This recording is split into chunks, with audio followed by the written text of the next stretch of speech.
কোনো আহ্বান চলবে না। আমরা দুর্নীতির বিরুদ্ধে বাংলাদেশে আরেকটি অভ্যুত্থান হবে ইনশাআল্লাহ, যদি তারা দুর্নীতি করতে চায়। এক জেল থেকে আমরা মুক্তি পেয়েছি, আরেক জেলের মধ্যে আমরা যাচ্ছি। সন্ধ্যার পরে একসাথে আমাদের 97 কেন্দ্রে তারা একসাথে অ্যাটাক দিয়েছে। ভোট চোর তো আছে, এখন হলো চোর দয়, আরো বাড়ানো যায় ভাগিনা, একদম পুরো একটা গোষ্ঠী শব্দ হলো ভোট চোর।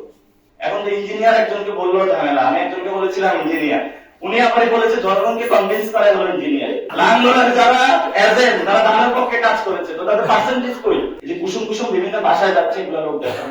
এক জেল থেকে আমরা মুক্তি পেয়েছি, আরেক জেলের মধ্যে আমরা যাচ্ছি। তো নতুন জেলে আপনাদেরকে স্বাগত জানাচ্ছি। আমরা ইনশাআল্লাহ আমরা এখানে 18 কোটি মানুষের বড় একটি জেলের মধ্যে রয়েছি।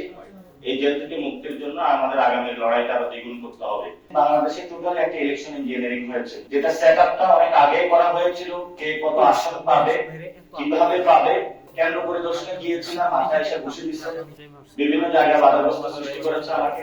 সন্ধ্যার পরে একসাথে আমাদের 97 কেন্দ্রে তারা একসাথে অ্যাটাক দিয়েছে। তো যেটা বাংলাদেশে হচ্ছে, এটা কর্পোরেট সিস্টেম একটা ইলেকশন, অর্থাৎ আপনার কাছে 1000 কোটি টাকা থাকবে, আপনি চাঁদাবাজি সন্ত্রাসী দুর্নীতি করবেন, টাকা কামাবেন 5 বছর, মানুষের উপর অত্যাচার করবেন, তারপরে সবার সামনে আল্লাহ হিসেবে উপস্থিত হবেন, হয়ে বলবেন আমাকে ভোট দাও।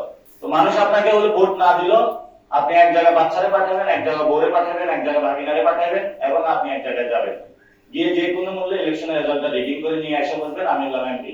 তার বয়স 90 এর উপরে, সে সাভার থেকে আমাকে ভোট দিতে এসেছিল, কথা বলতে পারে না, একজন ক্যান্সারের রোগী ভোট দিতে এসেছিল। এই মানুষের ভোট গুলো হলো তারা চুরি করেছে। একটা ভোট চোর যদি পার্লামেন্টে যায়, সে তো জনগণের পকেটের টাকা চুরি করবে, ব্যবসায়িক টাকা চুরি করবে, এমন কোন জায়গা নেই যেখানে হলো সে হাত বসাবে না। ভোট চোর তো আছে, এখন হলো চোর দয়, আরো বাড়ানো যায় ভাগিনা, একদম পুরো একটা গোষ্ঠী শব্দ হলো ভোট চোর। বাংলাদেশে ইলেকশন যে সিস্টেমটা আছে, এটা টোটালি এটা একটা করাপ্টেড সিস্টেম। যে সিস্টেমের মধ্যে আপনার অনেক টাকা প্রয়োজন হবে, এই টাকাগুলো হলো জনগণের পকেটের কাটা টাকা। এক ব্যবসায়ী আমাকে জানিয়েছে তার কাছে 10 লাখ টাকা চাঁদা চাইছে।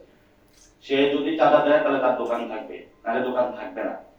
এই মানুষগুলোর পাশে আমাদের, তো আমি এখন পরিকল্পনা করি নাই, এটা হলো মানুষ যদি চায় বাংলাদেশে নতুন কোনো কিছু, আমাকে যদি কোথাও চায়, এটা আল্লাহর পক্ষ থেকে আসে, আমি এটা বিশ্বাস করি। এবং ইনশাআল্লাহ আমাদের এই সংগ্রাম চলবে দ্বিগুণ গতিতে ইনশাআল্লাহ। আমি কোনো অরাজকতা তাদের কাঁধে পা দেইনি। আমি মানুষের সামনে চোখে দেখিয়ে দিয়েছি যে বাংলাদেশে দেখেন কিভাবে হলে ভোট চুরি করা হয়, ইলেকশন রিগিং হয়, এটা দেখিয়ে দিয়েছি। আমাকে হারানো হয়েছে, আমার জন্য আমি দুঃখ পাই না। যে মানুষগুলো হলো অনেক কষ্ট করে এসেছে, আমি তাদের জন্য দুঃখ পাচ্ছি। জীবনের প্রথম ভোট দিয়েছে, সেই ভোটটা চুরি করা হয়েছে। আপনি একটা দুর্নীতি, চাঁদাবাজি, সন্ত্রাসী করেন, আমাকে বলতেও যদি বাধা দেন তাহলে তো সমস্যা।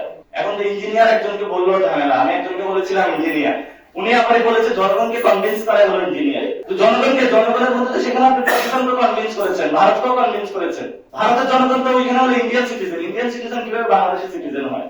আমার একটা অদ্ভুত কায়দা হয়েছে, যারা দেখি হলো লাল রং ধান সব মিলে মিশে একাকার।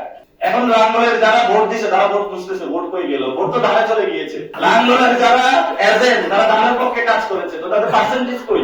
যে কুসুম কুসুম বিভিন্ন ভাষায় যাচ্ছে, এগুলো লোক দেখেন, এগুলো কিন্তু রিয়েল জিনিস না। উনি তো দেশে এসে বলেছিল, আপনাদের মনে আছে শহীদ ওসমান হাদি ভাই হত্যাকাণ্ডের বিচারে ওনারা প্রতিশ্রুতি দিয়েছিল, আপনারা শুনছেন এটা? কিন্তু এখন আর এটা নিয়ে কোনো কথা বলছে না।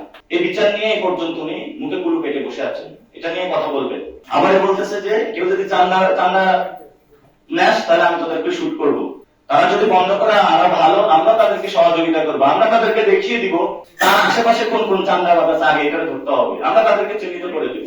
এবার কোনো আহ্বান চলবে না। আমরা দুর্নীতির বিরুদ্ধে বাংলাদেশে আরেকটি অভ্যুত্থান হবে ইনশাআল্লাহ, যদি তারা দুর্নীতি করতে চায়। শ্যাডো ক্যাবিনেটটা হলো যারা মন্ত্রণালয়ে বসবে, দুর্নীতিবাজরা, ওদের তো হলো দুর্নীতির খোঁজ খবর রাখতে হবে, সেখানে তারা তো জনগণের পক্ষে কাজ করবে না।